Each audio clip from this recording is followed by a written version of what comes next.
early on this year heard that a staggering 2,531 suspected ghost names on government payroll for June 2014 have been blocked for investigations. Now, 266 others had also been deleted from the payroll.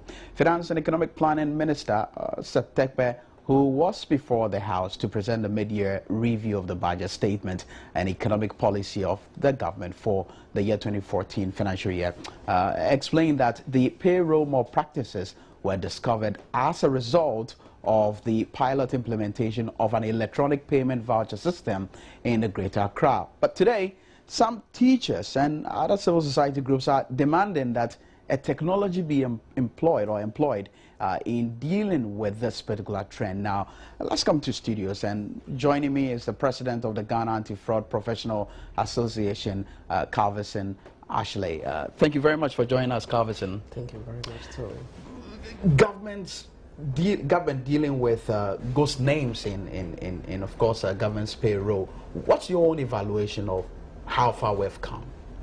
Well, ghost names have been with government for quite a long time. This is not the first time the issue of ghost name is coming to the public domain. In 2010, the issue of ghost names appeared. Unfortunately, government hasn't done much, considering the fact that ghost names appeared in 2004 and they put some short-term measures in place. 10 years ago, we had the issues. Today, we are here again. Government is confronted with the same issue of ghost names. Well, my evaluation is simple. Government should find a permanent solution to the problem. And what's the permanent solution? Government should outsource its payroll administration to an independent body, because the perpetrators of ghost names are within government. How independent can this body be? I mean, judging from history in this country, when bodies are set up, when committees are set up, people or critics usually find means and ways of saying that, look, this is another money going in waste. Why do we really need such a body at this particular time, where many will say we are in an economic squeeze, sort of? Okay, let's take the Public Accounts Committee, for instance. It's a national organization that deals with public malpractices in the financial sector. I'm sure there are a lot of both political party members in the Public Accounts Committee. A similar organization can be set up to deal with the issues of ghost names, or if possible, government should hand its payroll administration over to the Public Accounts Committee to deal with it. And you say that government's way of dealing with this has not been up to scratch. Now, talk about the Public Accounts Committee and how the role they would have to play in all this. Again, back to your evaluation, have they served the right purpose? Well, not to my expectation, because if they are doing their work well, if they are serving their purpose, we wouldn't have these issues of ghost names coming out. But you just mentioned that they should be involved. They should be involved, or better still, a different body, okay, should be set up. No, but if you don't trust the way they've handled the issues of ghost names, why then argue that let's ensure that the Public Accounts Committee deals with it? You see, one way or the other, even though they have not met the expectation, they are still doing something about the situation on the ground. But unfortunately, like I said, even the issue is said that government is involved. Okay, let me give you a typical example of how these ghost names are still operating. For instance, a government appointee, okay, perpetrates payroll ghost names on its payroll. Government will find it difficult to prosecute such a person. So the issue is not just about the committees. Government also have to have the will to deal with the problems by prosecuting the perpetrators of the ghost names. Would anyone be right to say that the reason why we're getting these staggering figures has to do with the fact that government and the entire country has not come to realize that these ghost names that we find in government payroll is criminal? Well, like I said, they know. Okay, government is aware it's criminal. But it's the same people committing the crime who prosecute government. If government's employees, government appointees are committing the crime, who then go? Government cannot prosecute itself. That is the problem. That is a major challenge that we are confronted with in this country. The problem or the criminal act is being committed by government itself. So how does the government fight against itself? That is a very big challenge. You've done some research into this area, and take us through, what triggers all this. I mean, ghost names appearing on government payroll. It's purely greed. People are greedy, and that is the main reason why they want to end. How does it happen? Normally, what happens is that people put names, create fictitious or non-existing names, and even sometimes names that exist. For instance, retirees' names are added to the payroll. People who are not even working for the organization are added to the payroll. Then it goes through the normal payroll processing. So first of all, people with supervisory authority have something to do with the payroll, with the ghost names. For instance, people from HR department, people from the accounts department, and people who actually authorize the payroll are all perpetrators. So it's not something that is being done by an individual. It is done by a group of people who know exactly what they are doing. So SNIT, monies are being paid to SNIT. The same time, monies are being paid to Ghana Revenue Authority for these ghost names. And I think it's about time SNIT and the GRA comes out and investigates, helps with the investigation, because you can't be taking monies for people that do not exist. It is unfortunate. For you, how does this particular issue of ghost names feed into criticisms that government has not done well to fight corruption? Well, like I said earlier, government, I'm not looking at just the current administration, I'm looking at previous administration as well. They came up with some short-term to medium-term solutions. If government have the desire to fight ghost names or eliminate ghost names entirely from the system, they would have done it a long time ago, because they also benefit from it. And so invariably, you're saying that government hasn't been committed in fighting corruption. Exactly. There's a linkage. Exactly. Exactly. So then, do we put our hands on our heads and say, well, all is lost? No, we can't say that. What's the solution then? The solution then is that government itself, the president, should equip the law enforcement agencies like the police service, the YOCO, the BNI. They should equip them and step aside so that they can do their work effectively. And the judicial service should also be equipped, so that we will have a corruption-free country. Because in China today, the Chinese government has stood firmly fighting and prosecuting its own appointees involved in corruption. Now, pretty shortly we'll get on the line some teachers who are advocating that some sort of technology be employed to deal with this situation, but I'm told they're not on the line yet. But let me ask you this: we're in the 21st century. What sort of technology can be used as a safe mechanism in dealing with this trend of having ghost names in government's payroll? Well, there are a lot of technologies. For instance, there are lots of forensic accounting or forensic investigation softwares that can help government deal with the issue of ghost names. So there are lots of them. There is the NKs, there is the access data. So there are lots of technology that can help government to deal with the issues of ghost names on this payroll. And in breaking it down, teachers are expressing concern. A lot of people within the public sector are concerned about this. Now, what does this say? Well, it simply says government is not doing enough. Government must do more, and people are suffering. So if nobody is complaining because of corruption or because of ghost names, then everybody's okay. But then people are suffering. So the effect is that people will go on demonstration, people will decide not to work, people will just do a whole lot of things that will tell the international community that Ghana is suffering and we are not doing much as a country. But usually the talk is that this happens at the Controller and Accountant General's department. Is there no check system in place to nip the situation in the bud?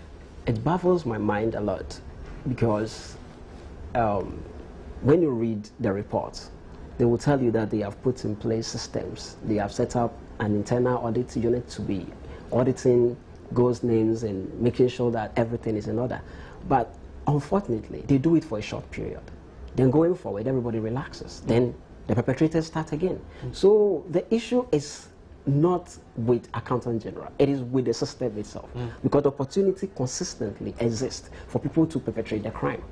And the system is interlinked. So if it's the Accountant General's department, there are obviously other departments that will support or deal with this. So in getting each institutions to work, you know, and the fact that this is interrelated. What sort of collaborative effort do we need? Well, first of all, some people put ghost names on the payroll.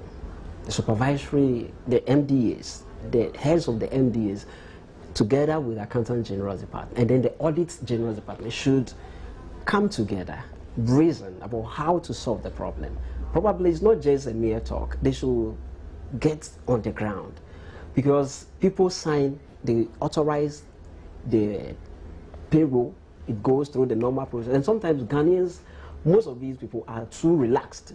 The moment they don't do due diligence, the fact that the document is signed, even somebody can be forging the signature of the supervisor, but they don't do due diligence. So I feel that government workers, those in supervisory role, should be up and doing. They are too relaxed, and that is why the problem keeps coming up.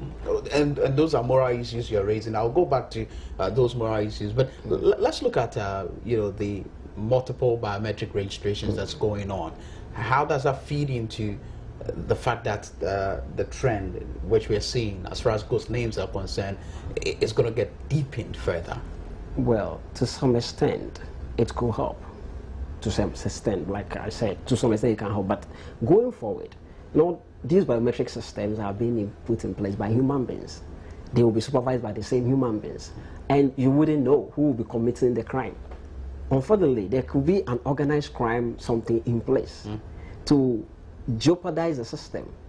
So it is not a permanent solution as well. So what are you saying? We don't need the human beings, we need machines to be operating the system? We need the human beings, but we need people who are very, very committed to what they're doing. How do you get them? Because it seems there's no trust in the system. Yeah, that is a problem. So how do you get the competent people to man you know, this procedure? It boils down to a moral something, because you see, people are competent. We have people who are competent, they're all right, but still they feel the politician is greedy. So why do we sit back and watch? But these are not politicians. Yes, but then what I am saying is that a department is headed by a politician. A political party is in power. The government of the day appoints its party faithful to head the department, and the department head is committing a crime or is corrupt. Do you expect the subordinate to sit there and watch? No, they will not. Except those who are willing, those who are very patriotic, to save the country with their heart. You still haven't answered my question on how do we get the right people? Okay, for instance, with my body, the Ghana Anti-Fraud Professionals Association, we are aiming to train people to fight fraud nationwide. And it's not just the book, but we are also implementing professional code of ethics. And but there are code of ethics everywhere. They are. But are you saying that there's no code of ethics at they are not effective. Accountant General's Department? They have it, but they are not effective. Even ministries have code of ethics. They are not effective. Most of them don't work effectively, because the people who are supposed to enforce the code of ethics they themselves are committing the crime. So then what do we do? So then, going forward, with the issue of ghost names, like I said before, government should hand its payroll administration to an independent body, because if it continues that government wants to solve the problem internally, the problem will still exist. Okay, let's break it down for our viewers. Okay. Who should be on this independent body? Which people should constitute this independent body that you're advocating for? Okay, first of all, we should have somebody from the judicial service, somebody from the police service, from the IOCO or the BNI, and then a finance person. These are the people that I think, when they are on the board, can assist government to deal with the issue of payroll, because they will be checking each other, not as if the preparation of payroll is by one department and then they have the opportunity to do that. Before the payroll actually goes out, these bodies or these individuals within the committee must make sure that they all append their signatures to it and they agree that the payroll is correct. But with the setting up of this committee, don't you think we're likely to see a situation where institutions that have been mandated to deal with this situation will become dormant, and that will be another waste? I don't think it will be dormant. When every month they have something to do. I'm not talking about the committee you're advocating for. I'm talking about the systems that are supposed to be in place, say at the Accountant General's Department, the checks that are supposed to be there, the people who have been mandated to do these checks. Now, say we set up this committee or commission that you're advocating for, what happens to them? You see, if they have anything to do in the first place, they would have done it. They are already dormant, and that is why we are having these problems currently. So they are not doing much. So if they can't do the work, then the work is actually hand over to somebody else who has the capacity to deal with it. Because currently they are not doing anything. Hand over and have them do what? Of course, they should just find somewhere to go because they are not working. Government should be firm, that is it. Because if you say, okay, fine, they will go home and do what? At the end of the day, it's the average Ghanaian who is suffering. Because government's wage bill is bloating and tax burden keeps increasing. We are suffering in this country. That is the point. What would be your quick advice? We have to go now. What would be your quick advice to the Public Accounts Committee? Despite the fact that you are advocating that a committee be set up, the Public Accounts Committee, what specific role can they play in this? Well, they should be firm and they should open their eyes wide, because it's a shame that we have such a committee in the country and year in, year out, the issue of ghost name keeps coming up. They should be strong, and whoever is in charge should be firm. If a staff of its committee go ahead to commit any crime, they should deal with the person. They shouldn't cover up for their staffs. I'd like to thank you very much for talking to us, and of course this issue certainly will go on for some time. This is still News Desk here on Joy News on Multi TV. Keep your messages coming through, and of course we'll share them with the rest of the world.